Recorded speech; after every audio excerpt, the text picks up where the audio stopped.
योभन्दा अगाडिको भिडियोमा हामीले येशूको जन्मको घोषणाबारे हेरेका थियौँ। आज हामी बप्तिस्मा दिने यूहन्नाको जन्म भएको कुराहरू हेर्नेछौँ। अब एलिसिबाको सुत्केरी हुने बेला आएको थियो र तिनले एउटा छोरा जन्माइन्।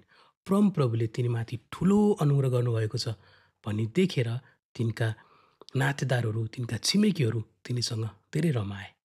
8औं दिनमा तिनीहरू बालकलाई खतना गर्न आए र बालकको नाउँ उनको बुवाको नाउँ जस्तै जकरिया राख्न लागेका थिए। तर तिनकी आमाले भनिन्, होइन, बालकको नाउँ यूहन्ना राखिनेछ। तिनीहरूले एलिसिबालाई भने, तिम्रो नातेदारहरूमा यस्तो नाउँ कोहीको छैन। तब तिनीहरूले उनका बुवालाई इसारा गरेर सोधे, तिम्रो छोराको नाम के राख्न चाहन्छौ? तिनले एउटा लेख्ने पाटी मगाए, त्यसको नाउँ यूहन्ना हो भनेर लेखिदिए। तिनीहरू सबैजना छक्क परे। तुरुन्तै जकरियाको मुख खुल्यो र तिनको वाक्य फुट्यो र तिनले परमेश्वरको प्रशंसा गर्न लागे। तिनीहरू सबैजना डरले आत्तिए।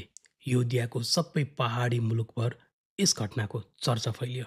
यी कुरा सुन्नेहरू सबैले यो बालक पछि कस्तो हुने होला भनी आफ्नो मनमा गुने, किनकि परमप्रभुको बाहुल्य त्यस बालकमाथि थियो।